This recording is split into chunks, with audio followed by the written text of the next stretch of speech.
हाँ जी दोस्तों, क्या हाल है, क्या हाल है, क्या हाल है। I hope you are all doing really really well. दोस्तों, इस वीडियो में हम लोग क्या करने वाले, इस वीडियो में हम लोग करने वाले पूरे के पूरे chapter compounding of offences adjudication और स्पेशल कोड का पूरा रिवीजन।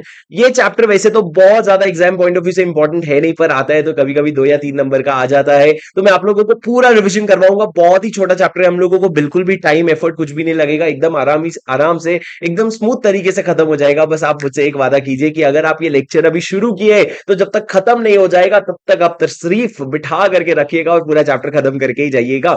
सर, सबसे पहले शुरू करते हैं, कुछ कॉमन टर्म्स पढ़ते हैं। What are some common terms that we have to study. सबसे पहले ऑफेंस मतलब क्या होता है। अच्छा, अब ये हमको बताएंगे ऑफेंस मतलब क्या होता है। ऑफेंस मतलब बेसिकली कुछ भी तुम लोग एक्ट के कॉन्ट्रावेंशन में करो उसको ऑफेंस माना जाता है। और ऑफेंस का पनिशमेंट क्या होता है, पेनल्टी होता है। सर, पेनल्टीज कितने तरह के होते हैं, 5 तरह के पेनल्टीज होते हैं। या तो आप पे फाइन लगा देंगे, या फिर आपको जेल भेज देंगे, या फाइन या जेल लगा देंगे, या फाइन और जेल और बोथ हो जाएगा, या फिर फाइन एंड जेल हो जाएगा। ये 5 चीजें आपके पेनल्टीज में आता है।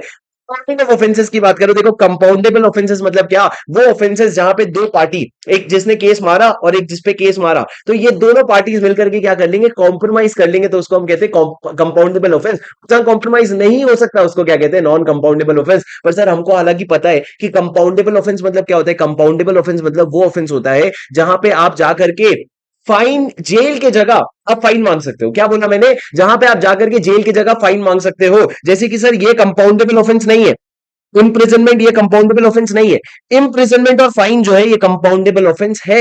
सर, इम्प्रिजनमेंट और फाइन और बहुत कंपाउंडेबल ऑफेंस है, और ये वापस से कंपाउंडेबल ऑफेंस नहीं है। उसके बाद से मैंने क्या कहा, कॉग्निजेबल ऑफेंस। कॉग्निजेबल ऑफेंस मतलब कहा, जहां अरेस्ट हो सकता है बिना वारंट के, जहां अरेस्ट हो सकता है बिना वारंट के। और नॉन कॉग्निजेबल ऑफेंस मतलब क्या, जहां अरेस्ट करने के लिए वारंट तो लगेगा ही लगेगा। Police without any warrant has no authority to arrest. ठीक है सर, ये बेसिक डेफिनेशन हो गया। अब मेरे को ये बताओ, what are the provisions related to section 435। Sir, 435 क्या कहते हैं, स्पेशल कोड बनाएंगे। हमने बतेरे बना रखे हैं स्पेशल कोड, पीएमएलए में, सेबी में, हर जगह बना रखा है। सर, स्पेशल कोड क्या होता है। स्पेशल कोड का प्रोविजन ये है कि कंपनीज एक्ट के अंदर स्पीडी ट्रायल के लिए सेंट्रल गवर्नमेंट जो है वो एक स्पेशल कोड बनाएगा। क्या बनाएगा, स्पेशल कोड बनाएगा for the speedy trial of the offences. Sir सुनो ना, स्पेशल कोर्ट में कौन बैठेगा, मेरे को एक बात बताओ। सर, स्पेशल कोर्ट में कौन बैठेगा, मेरी बात ध्यान से सुनना। अगर 2 साल या उससे ज्यादा जेल की बात है, मतलब बड़ी बात है, तो अगर बड़ी बात है ना, तो स्पेशल कोर्ट में कौन बैठेगा आपका, या तो सिंगल जज बैठेगा जो ऑफिस ऑफ सेशन होल्ड करता है, या फिर एडिशनल सेशन जज। तो सेशन जज या एडिशनल सेशन जज बैठेगा। पर सर, अगर उसके अलावा बात है, कोई छोटी मोटी बात है, छोटे मोटे इंप्रिजनमेंट होने वाले, तो सेशन जज तक जाने की जरूरत नहीं है। आप किससे काम चला लोगे, मेट्रोपॉलिटन या जुडिशियल मजिस्ट्रेट से काम चला लोगे। किससे, मेट्रोपॉलिटन मजिस्ट्रेट या जुडिशियल मजिस्ट्रेट से। हमने क्लास में पूरा चार्ट बनाया था sir, supreme court, high court, district court, district session के बाद 2 कोर्ट स्प्लिट होता है, फिर उसके बाद first class magistrate, second class magistrate आता है। वो चार्ट एक बार देख लेना। पर दोस्तों, मैंने क्या कहा, ये दो लोग आपके स्पेशल कोर्ट में आते हैं, पर ये दो लोगों को अपॉइंट कौन करता है, सेंट्रल गवर्नमेंट। पर सर, सेंट्रल गवर्नमेंट को जज के बारे में क्या पता, तो वहीं पे chief justice of high court जो होता है ना, वो बताता है कौन अपॉइंट होगा एज अ स्पेशल कोर्ट। समझे क्या। हाँ सर। सर, स्पेशल कोर्ट सारे ट्रायल सुनता है, ये आपके एमसीक्यू में आ सकता है, बस सुन के रख लो। स्पेशल कोर्ट सारे ट्रायल सुनता है, लेकिन सेक्शन 452 वाले ट्रायल नहीं सुनता। तो मैं ये कह रहा था सर, जो आपका स्पेशल कोर्ट होता है ना, स्पेशल कोर्ट आपकी सारी बातें सुन लेगा, सारे ऑफेंसेस सुन लेगा, लेकिन 452 वाला जो ट्रायल है ना, 452 वाला ट्रायल, विथहोल्डिंग ऑफ प्रॉपर्टी वाला, रॉन्गफुल विथहोल्डिंग ऑफ प्रॉपर्टी वाला, वो वाली बातें नहीं सुनेगा स्पेशल कोर्ट। सर, ये क्या हो गया, आपका सेक्शन 435 हो गया। उसके बाद 436 क्या है, offences triable by the special court. Special court कौन कौन से ऑफेंस ट्राई कर सकता है। सर सुनो, बहुत आसान है, बहुत आसान है। सर, स्पेशल कोर्ट कौन कौन से ऑफेंस ट्राई नहीं कर सकता है, कौन कौन सा स्पेशल कोर्ट आपके ऑफेंस को ट्राई करेगा। तो सिंपली सुनना, डिपेंड किसके पे करता है sir, it depends on the company. किस पे डिपेंड करता है, कंपनी, कंपनी का रजिस्टर्ड ऑफिस का है। अगर कंपनी का रजिस्टर्ड ऑफिस मुंबई में, कहां पे कंपनी का रजिस्टर्ड ऑफिस, मुंबई का है, तो मुंबई में जो स्पेशल कोर्ट है ना, उस एरिया में वो स्पेशल कोर्ट आपका ट्रायल सुनेगा। लेकिन सर, अगर मुंबई में एक से ज्यादा स्पेशल कोर्ट है तो आप वहां के हाईकोर्ट के पास जाओगे, और जो हाईकोर्ट बोलेगा जिस स्पेशल कोर्ट के पास जाने के लिए, उसके पास आप जाओगे। तो सर, आप कौन से स्पेशल कोर्ट के पास जाते हो, notwithstanding anything contain special court establish in the area where registered office is situated. और अगर एक से ज्यादा स्पेशल कोर्ट है तो कंसर्न हाईकोर्ट आपको बताएगा कौन से स्पेशल कोर्ट में जाना है। अब आगे मेरी बात सुनो दोस्तों, आगे मेरी बात सुनो। सर, जब आप स्पेशल कोर्ट के पास जाते हो ना, उसके पहले मान लो अगर अरेस्ट हो गया, और अरेस्ट होने के बाद मजिस्ट्रेट के पास ले गए, तो मजिस्ट्रेट अगर चाहे ना तो उसको डिटेन कर सकता है। क्या कर सकता है, डिटेन कर सकता है। कितने समय के लिए डिटेन करेगा सर, डिपेंड करता है। अगर जुडिशियल मजिस्ट्रेट है तो वो 15 दिन से ज्यादा डिटेन नहीं कर सकता, पर अगर एग्जीक्यूटिव मजिस्ट्रेट है ना, तो ये आपका 7 दिन से ज्यादा क्या नहीं कर सकता, डिटेन नहीं कर सकता। तो मैंने क्या कहा सर, सुनो, पर्सन हु इज अक्यूज्ड और suspected of committing offence is forwarded to magistrate. जिसके ऊपर लग रहा है ऑफेंस क्या है, ये मजिस्ट्रेट के पास जाएगा। मजिस्ट्रेट ऑर्डर दे सकता है डिटेंशन का, लेकिन 15 दिन से ज्यादा नहीं दे सकता जुडिशियल है तो, और 7 दिन से ज्यादा नहीं दे सकता एग्जीक्यूटिव होता है। लेकिन When magistrate believes detention is not necessary, अगर उसको लगता है डिटेंशन नेसेसरी नहीं है तो सीधा सीधा क्या करेगा, स्पेशल कोर्ट के पास भेज देगा। उसके बाद सर मैंने क्या कहा, सर स्पेशल कोर्ट के पास पुलिस का अगर रिपोर्ट आएगा, अगर पुलिस के रिपोर्ट पे उसको अगर रिक्वेस्ट आया कॉग्निजेंस लेने का तो वो कॉग्निजेंस ले लेगा, लेकिन sir without the accuse being committed to the trial. दोस्तों देखो ये कॉन्सेप्ट डिटेल में अपन ने क्लास में समझा है, पर कॉन्सेप्ट बेसिकली कहता क्या है सर, कॉन्सेप्ट ये कहता है कि अगर स्पेशल कोर्ट जो है ना, अगर मान लो बहुत सारे स्पेशल कोर्ट है, अगर मान लो मैं किसी को पकड़ करके मैं लेके चला गया उड़ीसा के स्पेशल कोर्ट पे, पर कायदे से मेरे को लेके जाना चाहिए था मुंबई के स्पेशल कोर्ट में, तो उड़ीसा वाला स्पेशल कोर्ट एक बार कॉग्निजेंस ले लेगा, लेकिन ट्रायल के लिए नहीं उसको कमिट करेगा। बोलेगा ट्रायल तेरा कहां पे होगा, तेरा भले मुंबई में होगा, पर हम अभी क्या ले रहे कॉग्निजेंस। तो स्पेशल कोर्ट को अगर पुलिस कंप्लेन करेगा ना, पुलिस रिपोर्ट मिलेगा ना, तो वो कॉग्निजेंस ले लेगा। उसके बाद सर समरी ट्रायल को इंपॉर्टेंट मार्क कर दो, क्या है समरी ट्रायल सर, सुनना समरी ट्रायल यानी कि शॉर्टकट। इन्होंने क्या कहा सुनो पे, अगर तुम्हारा इंप्रिजनमेंट 3 साल से कम होने वाला है लॉ के हिसाब से, और जो स्पेशल कोर्ट है वो 1 साल से कम की सजा सुनाने वाला है, लॉ कहता है 3 साल मैक्सिमम दे सकते हो, स्पेशल कोर्ट 1 साल से ज्यादा देने की इच्छा नहीं रखता, दोनों कंडीशन अगर मीट होंगे ना तो आप समरी ट्रायल में जा सकते हो। किस में जा सकते हो, समरी ट्रायल में जा सकते हो। लेकिन सर समरी ट्रायल शुरू हो गया, उसके आगे चल करके अगर स्पेशल कोर्ट को दोनों में से कोई एक चीज लगी, क्या पहला अगर उसको लगा नहीं यार 1 साल के पनिशमेंट में काम नहीं चलेगा, हमको 1 साल से ज्यादा का पनिशमेंट देना पड़ेगा, या अगर उसको लगा कि it is undesirable to do summary trial करना एकदम ही वाहियात है, तो ये दोनों भी केस में क्या होगा, आप समरी ट्रायल को रद्द कर देंगे और आप रेगुलर ट्रायल शुरू कर देंगे। आप क्या कर देंगे, रेगुलर ट्रायल शुरू कर देंगे। तो लॉ ने क्या कहा, मेरी बात सुनो, लॉ ने क्या कहा, दो तरीके से आपका स्पेशल, दो कंडीशन मीट होने चाहिए लॉ के हिसाब से। 3 साल मैक्सिमम है, भले 3 साल मैक्सिमम है तो आप तो 3 साल की भी सजा सुना सकते हो ना। अगर 3 साल की सजा सुनाने वाले हो ना, समरी में गेम मत खेलो। अगर तुम मैक्सिमम 1 साल की सजा सुनाने का इरादा रखते हो तो आप समरी ट्रायल करोगे। सर समरी ट्रायल अगर अगर लगा नहीं 1 साल से ज्यादा का सजा सुनाना है, या अगर लगा कि अनडिजायरेबल है, तो उस केस में आप समरी ट्रायल नहीं करोगे। सर उसके बाद सेक्शन 437 क्या है, सर देखो आपका समरी ट्रायल कहां पे हुआ, स्पेशल कोर्ट में, तो स्पेशल कोर्ट का अपील कहां पे जाएगा सर, हाई कोर्ट में। कहां पे जाएगा, हाई कोर्ट में। जैसे कि आपका स्पेशल कोर्ट जो है ना कोर्ट ऑफ सेशन है, कोर्ट ऑफ सेशन मान के उसको हाई कोर्ट में अपील लेकर के चले जाओगे सर। उसके बाद sir application of code of to the proceeding, sir जो आपका कोड ऑफ क्रिमिनल प्रोसीजर है ना, वही स्पेशल कोर्ट के प्रोसीडिंग को भी लगेगा। मतलब स्पेशल कोर्ट को कोर्ट ऑफ सेशन माना जाएगा, स्पेशल कोर्ट के कंडक्ट में कोड ऑफ क्रिमिनल प्रोसीजर लगेगा, और जो स्पेशल कोर्ट का पर्सन जो कंडक्ट कर रहा है ना प्रोसिक्यूशन, उसको पब्लिक प्रोसिक्यूटर भी माना जाएगा। मतलब इन्होंने पूरा कोर्ट का दर्जा दे दिया, भाई बोले तो कोर्ट है, अब से तो कोर्ट है। उसके बाद से 439 इंपॉर्टेंट है, मेरी बात ध्यान से सुनना। Offence to be non cognizable, non cognizable मतलब बिना वारंट के अरेस्ट नहीं कर सकते। सर देखो बड़े बड़े क्राइम में अरेस्ट वारंट नहीं लगता, बिना वारंट अरेस्ट वारंट के अरेस्ट कर सकते हो, जैसे मर्डर हो गया, रेप केसेस हो गए, या फिर कोई और केसेस हो गया। अदरवाइज बाकी नॉर्मल केसेस नॉन कॉग्निजेबल होते हैं, मतलब पहले अरेस्ट वारंट लेके आओ फिर ही आप अरेस्ट करके लेके जाना। तो सर यहाँ पे नॉन कॉग्निजेबल मतलब क्या है, आपको पहले अरेस्ट वारंट लगेगा। तो सर इन्होंने बोला कंपनीज एक्ट में जितने भी ऑफेंसेस है ना सारे नॉन कॉग्निजेबल होते हैं, पर एक एक्सेप्शन है दोस्त, एक एक्सेप्शन है। क्या एक्सेप्शन है कि अगर 212 सब सेक्शन 6, ये कौन सा वाला है सर, एसएफआई फ्रॉड वाला, अगर एसएफआई फ्रॉड वाला अगर ऑफेंस है ना तो फिर आपको कॉग्निजेबल माना जाएगा। उसके अलावा सारे ऑफेंस क्या है कंपनीज एक्ट के अंदर नॉन कॉग्निजेबल माने जाते हैं। अब सर सुनो ना, court shall take cognizance of any of the following offence. Sir court कौन कौन सी चीजों का कॉग्निजेंस लेगा, कंपनीज एक्ट के अंदर क्या होगा और बाकी एक्ट के अंदर। सुनना सर, कोर्ट कॉग्निजेंस ले रहा है मतलब क्या, कोर्ट इस ऑफेंस को रिकॉर्ड कर रहा है। सर कब रिकॉर्ड करेगा, अगर सर कंपनीज एक्ट के अंदर है ना तो रिटन रिप्रेजेंटेशन मिल रहा है रजिस्ट्रार से, शेयर होल्डर से, मेंबर से, या फिर कोई भी पर्सन जिसको सीजी ने ऑथराइज किया है। ये लोग जा रहे हैं कोर्ट में तो कोर्ट अपना केस नोट कर लेगा। पर सर उसके अलावा अगर ट्रांसफर ऑफ सिक्योरिटीज का केस है या डिविडेंड के नॉन पेमेंट का केस है तो सर रिटन कंप्लेंट कौन फाइल करेगा, कोई भी सेबी ऑथराइज्ड पर्सन फाइल करेगा, तभी जाके कोर्ट में केस दर्ज होगा। सर लॉ ने क्या कहा सुनो, अगर कोई भी कंपनीज एक्ट का ऑफेंस है ना राजा, तो उस केस में रिटन कंप्लेंट कौन फाइल करेगा, रजिस्ट्रार, शेयर होल्डर, मेंबर, या फिर उसके अलावा कोई भी सीजी ऑथराइज्ड पर्सन। पर अगर मेरी बात ध्यान से सुनो, पर अगर सर ट्रांसफर ऑफ सिक्योरिटीज का केस है या डिविडेंड के नॉन पेमेंट का केस है तो केस कौन फाइल करेगा, आपका सेबी फाइल करेगा। क्या आप मेरे साथ बने हुए हैं, अरे आर यू विथ मी, ये सर ये आपका 2 प्रोविजन हो गया। उसके अलावा सर ये जो प्रोविजन अभी अभी हमने ऊपर पढ़ा ना, it shall not apply to prosecution by a company of any of its officer.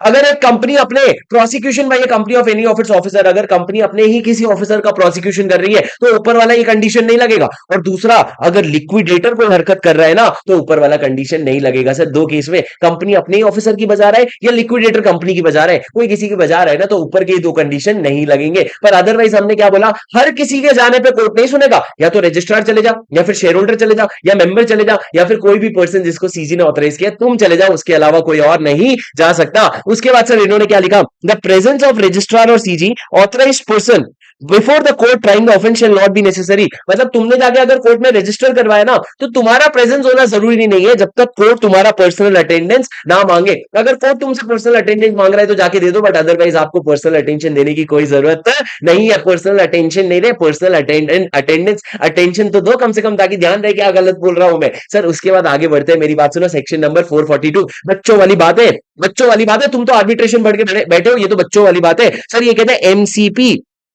गाली नहीं है मेरे भाई। एमसीपी क्या है? Mediation and conciliation panel. Sir central government ने खुद का एक पैनल बना के रखा है, उस पैनल में कुछ लोगों को ऑलरेडी बैठा के रखे। अब सर ये पैनल के पास ना आपका केस या तो रेफर भी किया जा सकता है, कि मान लो आप गए अथॉरिटी के पास। सर अथॉरिटी कौन हो गया? अथॉरिटी आपका हो गया सेंट्रल गवर्नमेंट या फिर ट्राइब्यूनल या फिर एनसीएलएटी। एनसीएलएटी ये सारे लोग क्या हो गए सर? ये लोग अथॉरिटी हो गए। अथॉरिटी के पास अगर केस गया है ना तो अथॉरिटी सुओ मोटू मतलब खुद से भी जाकर के रेफर कर सकता है केस एमसीपी को, या आपके रिक्वेस्ट करने पे भी केस एमसीपी को रेफर हुआ जा सकता है। अब सर एमसीपी अपना पूरा हियरिंग करेगा। सर एमसीपी को ना 3 महीने का टाइम मिलता है, 3 महीने के अंदर उसको अपना रिकमेंडेशन बनाना है और फाइनल रिकमेंडेशन अथॉरिटी को देना है, और अथॉरिटी उसके बेसिस रिकमेंडेशन के बेसिस पे अपना फाइनल डिसीजन लेगा।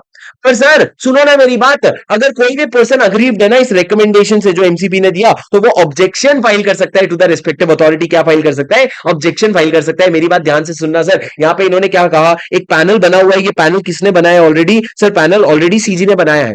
This is for what? For mediation between the parties during the pendency of any proceeding. कब हो रहा है सर? During the pendency. आपका प्रोसीडिंग पेंडिंग होना चाहिए during the pendency of the proceeding. और दूसरा सर इन्होंने क्या कहा, any of the parties at any time में अप्रोच द अथॉरिटी और द अथॉरिटी में suo motu refer the matter. या तो तुम पार्टी के पास, या तो तुम अथॉरिटी के पास आ जाना, या अथॉरिटी रेफर कर देगा तुमको किधर जाने के लिए? अथॉरिटी रेफर कर देगा तुमको एमसीपी के पास जाने के लिए। सर एमसीपी 3 महीने का टाइम लेगा, अपना रिकमेंडेशन देगा। उसके रिकमेंडेशन से अगर कोई अग्रीव्ड है तो अग्रीव्ड पर्सन किसके पास जा सकता है? सर अग्रीव्ड पर्सन क्या कर सकता है? अथॉरिटी को कंप्लेंट फाइल करेगा या ऑब्जेक्शन रेज करेगा। सर एक तरफ से रिकमेंडेशन दिया, दूसरी तरफ से तुम अपना ऑब्जेक्शन भेज दो। समझे? अरे डिड यू अंडरस्टैंड और नॉट? Yes sir. सर आगे बढ़ते हैं। 443 444 तुम पढ़ लेना, बकवास है एकदम। 440 बकवास नहीं है, बकवास किसने बोला? पागल है ओ भाई साहब। आईसीआई देख लेगा, सुन लेगा, मजाक हो जाएंगे हमारे साथ। सर कुछ नहीं, आप आराम से घर में पढ़ लेना, बेहद इंपॉर्टेंट सेक्शन है। समझ रहे हो ना तुम? ठीक है आगे बढ़ते हैं। सर सुनो, compensation for acquisition with the reasonable cause. Sir compensation for acquisition without reasonable cause, provision of section 250 shall apply म्यूटेटिस mutandis. Sir companies act का 250 नहीं है, कोड ऑफ क्रिमिनल प्रोसीजर है। तुमको पढ़ने की इच्छा हो रही है क्या? बोलो। तुमको सिलेबस में कमी पड़ रही है क्या? बोले हाय राम मेरे को तो पढ़ाई कम हो रहा है, मेरे को थोड़ा सा कोड ऑफ क्रिमिनल प्रोसीजर भी बता दो। I want to do in depth coverage. चलो आगे बढ़ते हैं। सुनो मेरी बात सर, उसके बाद मैंने इन डेप्थ कवरेज वाले, तुमने अभी तक तो चैप्टर तो पढ़ा नहीं था। बोले सर का वीडियो नहीं आया, मैं पढ़ूंगा नहीं, सर को टेलीग्राम पे मैसेज करता रहता हूँ। अभी तुमको इन डेप्थ करना है? मजाक करो। मेरी बात सुनो सर, मैंने क्या कहा, एप्लीकेशन ऑफ फाइल्स, ये बहुत इंपॉर्टेंट है। अगर एक कंपनी ने फाइल्स कलेक्ट किया, अगर कंपनी ने क्या, अगर आपने फाइन का पेमेंट किया, फाइन सर अब हम आ गए फाइन पे। मेरी बात सुनो, अगर आपने फाइन का पेमेंट किया, वो फाइन का यूटिलाइजेशन क्या होगा? दो चीजों के लिए लॉ ने यूटिलाइजेशन बोल रखा है। Fine shall be applied towards, सबसे पहला payment of the cost of the proceeding. जो भी आपकी प्रोसीडिंग्स की कॉस्ट है ना, उसके पेमेंट में एक तो यूज हो जाएगा, और दूसरा जिस बंदे ने इंफॉर्मेशन प्रोवाइड की थी, जिसके वजह से ये पैसे मिले, उस बंदे ने जिसने इंफॉर्मेशन प्रोवाइड की थी उसको भी तो देना पड़ेगा। तो सर कॉस्ट और रिवॉर्ड, इन्होंने दो चीज के लिए यूज किया है पैसा, एक तो कॉस्ट के लिए और दूसरा रिवॉर्ड के लिए। कॉस्ट क्या हो गया सर? जो आपका इन्वेस्टिगेशन का कॉस्ट है। और रिवॉर्ड क्या हो गया? रिवॉर्ड जो आपका प्रोसीडिंग्स इंस्टीट्यूट करवाने के लिए जिसने इंफॉर्मेशन दिया था। उसके बाद सर 446 ए भी बहुत इंपॉर्टेंट है सर। ये 446 था, 446 ए सुनो। 446 ए क्या है सर? जब भी आप किसी पे फाइन लगाते हो या पनिशमेंट डिसाइड करते हो, तो पनिशमेंट फाइन या इंप्रिजनमेंट हो, ये पनिशमेंट डिसाइड कैसे होता है सर? ये पनिशमेंट डिसाइड होता है depending on 5 factors. Sir 5 factors मैंने आपको क्लास में याद करवाया था। सर का नेचर कैसा है? सर का nature, as size of the company, आई क्या है सर? आई हो गया आपका injury to the public interest, public को कितना ठेस पहुंचा था। आर क्या हो गया? रेपिटेशन ऑफ द डिफॉल्ट, कितनी बार डिफॉल्ट कर रहे हो। और नेचर में सर दो नेचर था, nature of the business carried by the company, nature of the business carried by the company, और नेचर ऑफ द डिफॉल्ट, क्या बिजनेस कर रहे थे और क्या डिफॉल्ट हुआ। ये पांचों फैक्टर पे डिपेंड करता है सर कि आपका डिफॉल्ट का आपका पनिशमेंट या फाइन या पेनल्टी कितना होगा, फाइन या इंप्रिजनमेंट कितना होगा। उसके बाद सर ध्यान से सुनो, 4 कंपनीज के लिए ना हमने बोला है लेसर पेनल्टी है। 4 कंपनी, 1% कंपनी, आपका स्टार्टअप कंपनी, आपका producer company, 1% company, startup company, producer company, small company. Sir ये 4 कंपनी है, 1% company, small company, startup company, producer company. ये 4 कंपनी के लिए हमने बोला लेसर पेनल्टी, मतलब क्या? तुम लोगों ने ना पेनल्टी पेनल्टी आधा हो जाएगा। कितना हो जाएगा? आधा। वो भी मैक्सिमम एक लिमिट देंगे सर, मैक्सिमम लिमिट होगा कंपनी के केस में 2 लाख रुपए और ऑफिसर इन डिफॉल्ट के केस में 1 लाख रुपए। इतने चिंदी पेनल्टी बोले, एक तो पेनल्टी आधा कर देना और साथ साथ में मैक्सिमम भी हमने दे दिया। मतलब सर इनको कभी 2 लाख से ज्यादा और ऑफिसर इन डिफॉल्ट को 1 लाख से ज्यादा पेनल्टी लग ही नहीं सकता, चाहे तुम कांड कितना ही बड़ा। कांड बोला मैंने राजा, क्या बोला? कांड। कांड किससे शुरू होता है? के से। के बोला मैंने, कांड से। कांड जितना भी बड़ा करना, पैसा तो तुमको 2 लाख रुपए कंपनी को और ऑफिसर इन डिफॉल्ट को 1 लाख रुपए ही देना पड़ेगा। और सर उसके बाद लास्ट इंपॉर्टेंट पॉइंट पे आ जाते हैं, एडजुडिकेशन ऑफ पेनल्टीज पे। सर यहाँ पे बहुत इंपॉर्टेंट सवाल आ जाता है, फाइन में और पेनल्टी में फर्क क्या होता है? Sir what is the difference between fine and penalty? Please listen to me very carefully. Fine वो होता है सर जो कोर्ट लगाता है, जैसे स्पेशल कोर्ट हो गया, वो फाइन लगा रहा है, मतलब उसमें क्या होता है? एडजुडिकेशन होता है, पूरा एक दूसरे की बातें सुनी जाती है और उसके बाद फाइन लगाया जाता है, मतलब टाइम लगता है। पेनल्टी क्या होता है सर? सिंपल सा एग्जांपल देता हूं, अगर आपने इनकम टैक्स रिटर्न नहीं भरा, इनकम टैक्स रिटर्न नहीं भरा तो आपको घर में नोटिस आ जाती है पेनल्टी की। सर ये पेनल्टी भेजने के लिए कोर्ट में बात हुई थी क्या? नहीं, किसी को तो अथॉरिटी दे रखी है ना, इन्होंने इनकम टैक्स अथॉरिटीज को पावर दे रखा है, तो पेनल्टी भेज देना। तो पेनल्टी क्या होता है? वो जो सेंट्रल गवर्नमेंट अपने लेवल पे या सेबी, आरबीआई, ये लोग सब अपने लेवल पे कर लेते हैं। तो सर वैसे ही कंपनीज एक्ट में भी बहुत सारे पेनल्टीज है, कुछ तो आरओसी लगा देवे, कुछ तो ट्राइब्यूनल खुद लगा देवे। तो ये सारे जो पेनल्टीज लग रहे हैं ना, ये कौन लगा रहा है और उसके ऊपर अपील कहां पे जाएगा? सर ध्यान से सुनना। सर मैंने ना एक बार पहले आपको रीड करवा देता हूं, फिर बाजू में एक चार्ट भी बना है वो भी पढ़वा दूंगा। सर इन्होंने क्या कहा सुनो, पेनल्टीज एडजुडिकेट कौन करेगा? Adjudicating officer. Sir adjudicating officer कौन होगा? कम से कम रजिस्ट्रार लेवल का तो बंदा होना चाहिए, और सीजी डिसाइड करेगा कि एडजुडिकेटिंग ऑफिसर कौन बनेगा। इस बार एडजुडिकेटिंग ऑफिसर कौन बन रहा है? रजिस्ट्रार या उसके ऊपर का बंदा, मतलब रीजनल डायरेक्टर भी बन सकता है। सर मिनिमम रजिस्ट्रार होना चाहिए। अब सर वो क्या करेगा? वो आप पे पेनल्टी भी लगा सकता है या आपको रिक्वायर कर सकता है to rectify the default. Default सुधारने के लिए भी आपको बोल सकता है, पेनल्टी लगाएगा, डिफॉल्ट सुधरवाएगा। उसके बाद सर इन्होंने क्या लिखा, मेरी बात ध्यान से सुनो। सर अगर सेक्शन 92 या 137 का नॉन कंप्लायंस हुआ है, 92 क्या है? एनुअल रिटर्न, 137 क्या है? Financial statement. ये दोनों में से किसी का अगर नॉन कंप्लायंस हुआ है ना, तो जो एडजुडिकेटिंग ऑफिसर होगा वो आपको नोटिस भेजेगा।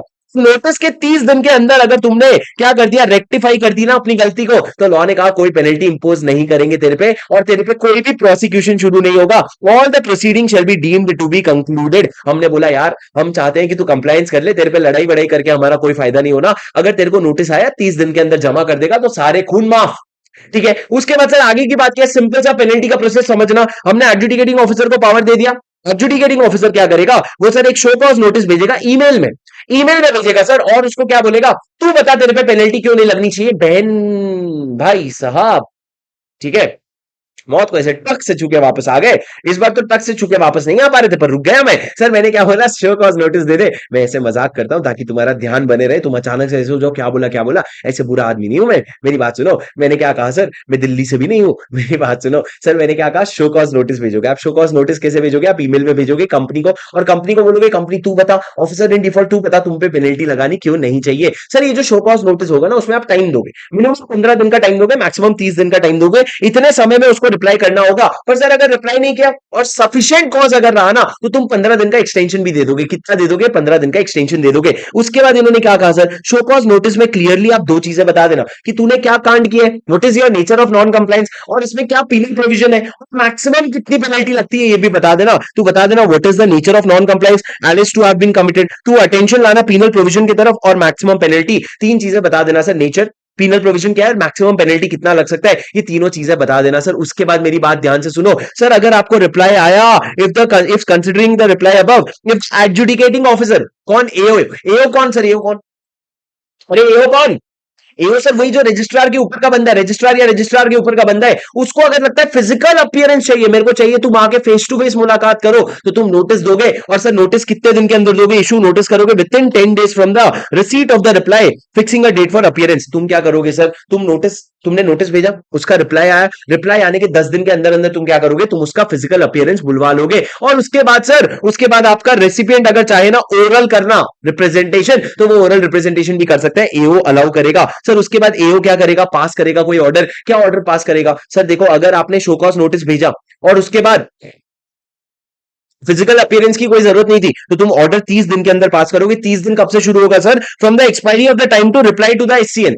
जिस दिन शो कॉज नोटिस का रिप्लाई करने का लास्ट डे था, उससे 30 दिन के अंदर। पर अगर तुमने फिजिकल अपीयरेंस मांगा ना, तो जिस दिन तुमने नोटिस इशू किया उसके 90 डेज के अंदर। सर 90 डेज कहां से है? ध्यान से देखो, 30 दिन कहां से? 90 days is from the date of issue of the notice, 30 days is from the expiry of the reply, expiry of the reply to show cause notice, पर यहाँ पे 30 दिन कब से, डेट ऑफ इश्यूज है। उसके बाद सर इन्होंने क्या कहा, अगर तुम ऑर्डर करने में डिले कर रहे हो ना, रीजंस बताना, लेकिन तुम्हारे डिले करने से तुम्हारा ऑर्डर इनवैलिड कभी भी नहीं हो जाता। एओ है वो, समझा ना, होशियारी नहीं मार। उसके बाद इन्होंने क्या कहा sir, order shall be signed duly dated and signed by AO and share the reasons for requiring physical appearance, उसमें रीजंस बताना।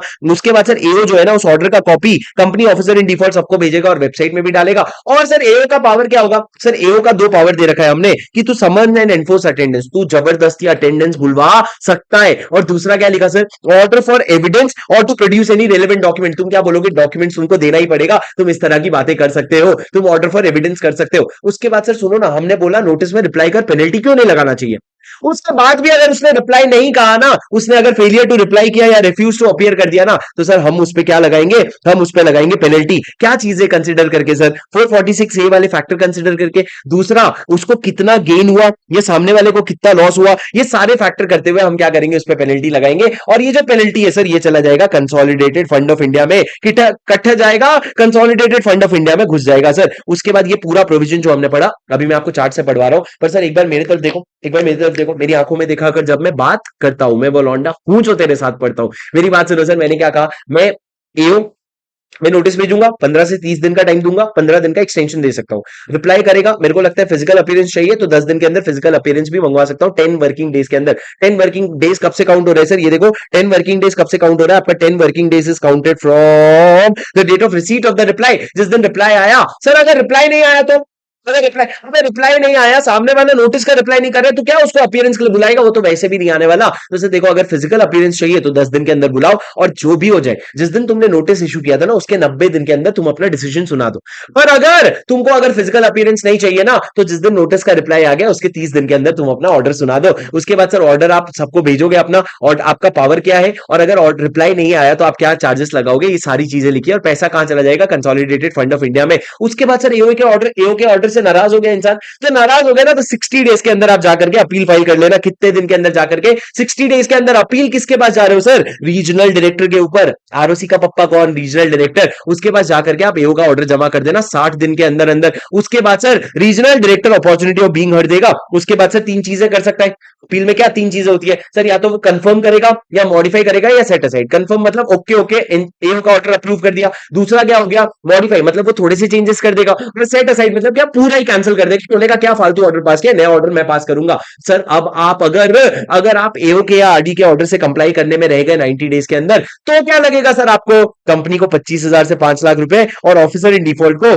6 महीने तक का जेल, और 25,000 से, ये 51 लाख नहीं है सर, ये 1 लाख है, कोई सगुन का 51 लाख नहीं है, ये 1 लाख रुपए, 6 महीने तक का जेल होगा, या फिर आपको 25,000 से 1 लाख तक का फाइन लगेगा। और लास्ट प्रोविजन सर, अच्छा मैं एक बार आपको पहले चार्ट से बता देता हूं सर। देखो एडजुडिकेशन का process, adjudicating officer show cause notice भेजेगा कंपनी को, ऑफिसर इन डिफॉल्ट को, बाकी लोगों को 15 से 30 दिन के अंदर रिप्लाई करेंगे। नहीं रिप्लाई किया तो 15 दिन के अंदर और एक्सटेंशन मिल सकता है, अगर सफिशिएंट कॉस्ट शो करे तो। सर रिप्लाई आ गया, फिजिकल अपीयरेंस की जरूरत पड़ी, तो रिप्लाई के रिसीट के 10 वर्किंग डेज के अंदर आप बोलोगे ऑथराइज्ड ऑफिसर रिप्रेजेंटेटिव को भेज दे, या ऑफिसर को भेज दे। और सर जिस दिन आपका नोटिस इशू किया था ना, उसके 90 दिन के अंदर बात खत्म हो जानी चाहिए। पर अगर फिजिकल अपीयरेंस की जरूरत थी नहीं ना, तो 30 दिन के अंदर आपको क्या करना पड़ेगा, ऑर्डर पास करना पड़ेगा। अगर डिले हुआ है तो रीजन रिकॉर्ड करना, लेकिन उससे प्रोसीडिंग इनवैलिड नहीं हो जाती है। और ये जो कॉपी है ऑर्डर का, सब लोगों को भेज देना, सीजी को बता देना, और वेबसाइट में डाल देना। और फिर उसके बाद हमने पावर वगैरह पढ़ा था, और ये जो पेनल्टी का पैसा है, ये कहां पे जाता है, कंसोलिडेशन फंड ऑफ इंडिया में। उसके बाद सर लास्ट, अगर आप रिपीटेड डिफॉल्ट कर रहे हो, मतलब अगर आज ऑर्डर आया था और उसके एओ क्या आरडी का आज ऑर्डर आया था, उसके 3 साल के अंदर अगर वापस से आपने सेम टाइम सेकंड डिफॉल्ट कर दिया ना, सेम वाला डिफॉल्ट, तो लॉ कहता है अगर 3 साल के अंदर तुमने कर दिया ना, तो इस बार तुम्हारी पेनल्टी डबल हो जाएगी। Penalty will become equal to twice the amount of the penalty, जो एक्ट में दिया गया है उसका डबल हो जाएगा लिमिट। मतलब सर अगर मान लो आपका लॉ में दिया हुआ था 3 लाख का पेनल्टी लगेगा, और आपका एक्चुअल कितना लगा, 1 लाख का पेनल्टी लगा, तो 1 लाख का 2 लाख नहीं हो जाएगा सर, आपका 3 लाख का लिमिट 6 लाख का हो जाएगा। 6 लाख में आप जो भी आपको एडजुडिकेट करना है आप कर लो। पर सर ये 3 साल कब से काउंट हो रहा है, जिस दिन आपने कांड किया था, नहीं, जिस दिन एओ का, या अगर एओ का अपील किया था आरडी के पास, तो आरडी का जब भी ऑर्डर आया तब ये कांड है, इसको गिना जाएगा। सर ये आपका पूरा कॉम्प्रिहेंसिव रिवीजन था आपकी कंपाउंडिंग और ऑफेंसेस चैप्टर का। सर बहुत डिटेल में करवा दिया मैंने नहीं करते हुए, पर अगर आपको रिवीजन समझ आया, पसंद आया, अगर आपने यहां तक देखा, तो प्लीज मेरी रिक्वेस्ट है आपसे वीडियो को लाइक जरूर कर देना, क्योंकि उससे इसको रीच मिल जाती है। चैनल को सब्सक्राइब जरूर कर लेना, आप लोगों को बहुत इस तरह के कंटेंट मिलते रहेंगे। और मैं मिलूंगा आपसे अगले वीडियो में बहुत ही जल्द। वीडियो को अपने दोस्तों के साथ शेयर कर देना and do let me know in the comment how did you find the video, because your appreciation is my motivation. और अगर हिम्मत है किसी में तो बताना कौन 1.5x पे देख रहा था, क्योंकि यूजुअली लोग इसको 1x पे लेक्चर्स देखते हैं। चलो गाइस, मिलते हैं अगले वीडियो में। Thank you, I see you all, this is C H Shubham Singhal signing of.